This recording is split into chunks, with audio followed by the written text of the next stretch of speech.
Okay, the mic's picking this up. There's a lot of wind up here.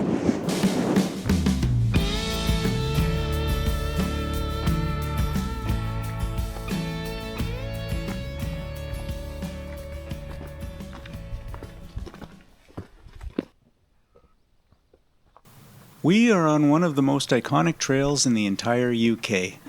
Situated on the Isle of Skye, this area features one of the most interesting geological features in all of Scotland. We are on the Old Man of Storr trail in the Highlands of Scotland, and I'm told it's basalt rock that has separated from the main cliff quite a while ago, and in 2004 there was one large chunk of rock that broke off and ended up at the base of the Old Man, so hopefully we'll see that. But we've got a pretty good day. We followed the advice of everyone and got here fairly early. We got here at about 7:30 a.m. and there's already people here, and there's definitely more people coming, so I expect it to be pretty busy on the way down. According to the trail guide, it's about an hour hike up, and there's two paths you can follow. We're on the easier of the two, and we may take the harder one on the way down. We'll see. So yeah, it's a bit of a walk from the parking lot, but well worth it. The whole Storr area is slowly sliding toward the sea, with huge blocks of rock tilting and separating over thousands of years. What we see today is basically a frozen moment in a very long collapse.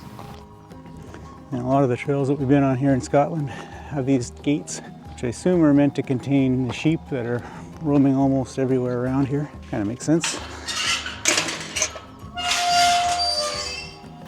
There are several shallow lochs or lakes below Storr, mostly freshwater.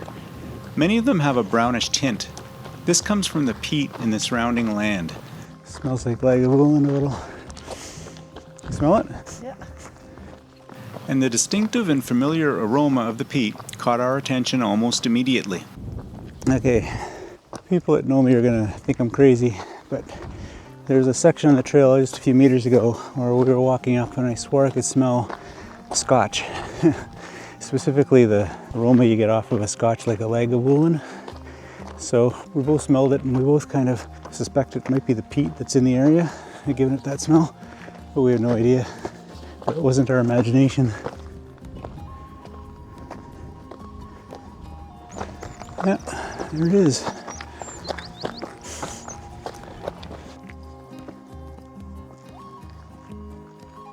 It's like one of the few surviving trees that are up here. Actually, maybe the only one. I haven't seen another one, I don't think. At least not one that's alive. Not sure what happened to all these trees. They've always been cut at some point. The open slopes of the Storr aren't the result of recent logging, but centuries of exposure and land use.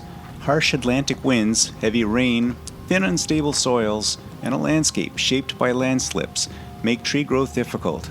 And for generations, sheep and deer have grazed young saplings before they could establish. Combined with historic deforestation for fuel, building materials, and farmland, the woodland here never had the chance to recover. What a beautiful day for this. We sure got lucky. The weather. Scenery is spectacular. Sheep roaming the area. Wildflowers are out everywhere.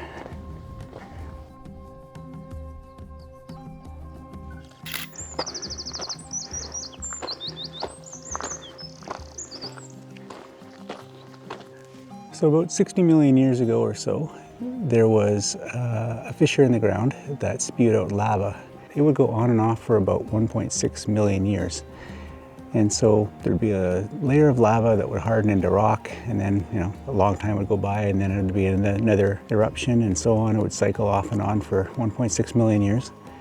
And it created those layers that you can see. They're delineated along the rock faces.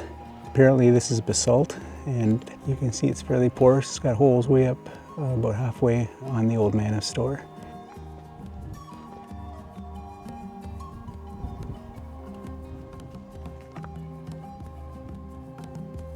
Nice view, eh? It's beautiful. On a really clear day, you can see the mainland highlands and even the outer Hebrides. In mist or low cloud, the pinnacles loom in and out of view, which many people say is even better, moodier, quieter, and more sky-like. We'll get a chance to experience that vibe on a future hike on another iconic trail.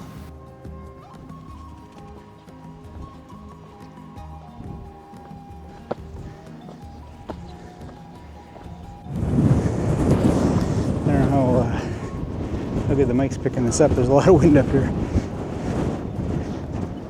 Local folklore says the old man of Storr is the thumb of a giant who was buried head first. When the giant died, his thumb stuck out of the ground, and there it remains. Well, that's it for this one. Thanks for watching.